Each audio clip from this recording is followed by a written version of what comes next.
মিলাদ কি? অনেকের মতে পড়া যায়, আবার অনেকের মতে মিলাদ পড়া যায় না। অনুগ্রহ করে সঠিক ব্যাখ্যা জানাবেন।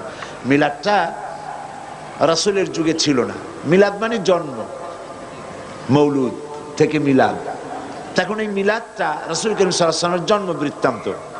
এই জন্ম বৃত্তান্তের যে সিস্টেম আমাদের দেশে, উপমহাদেশে চালু হয়েছে, কতগুলো লোক এক জায়গায় বসে তারপরে সব দাঁড়াইয়া এনাবি সালাম আলাইকা কোরআন সুরে সমস্বরে একযোগে পড়ল। এইটা রাসূলের যুগে ছিল না, এটা সাহাবায়ে কেরামের যুগে ছিল না, এটা তাবিঈনদের যুগে ছিল না, এটা তাবিঈনদের যুগে ছিল না। এখন আপনারা মনে করেন যে কোনো জিনিসে খুব সওয়াব আছে এমন কোন জিনিসকে রাসূলুল্লাহ আমাদেরকে জানান নাই, সাহাবায়ে কেরাম আমাদের জানান নাই। আপনারা কি এই ধরনের বিশ্বাস করবেন?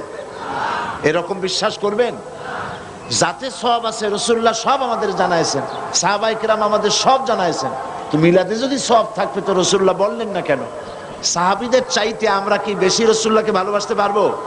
জবাব দেন, পারবো? তো যদি এইটা রাসূলুল্লাহর ভালোবাসার কারণে হয়, তাহলে সাহাবীরা কেন মিলাদ পড়েন নাই? তারা কেন ইয়া নবী সালাম আলাইকা, ইয়া রাসূল সালাম আলাইকা একযোগে দাঁড়ায় পড়ে নাই? এই কথাগুলি বোঝেন আপনারা? রাসূলের যুগে নাই, সাহাবীদের যুগে নাই, তাবিঈনদের যুগে নাই, তাবিঈনদের যুগে নাই। রাসূলুল্লাহর ইন্তেকালের 600 বছর পর মিলাদ আবিষ্কার হয়েছে।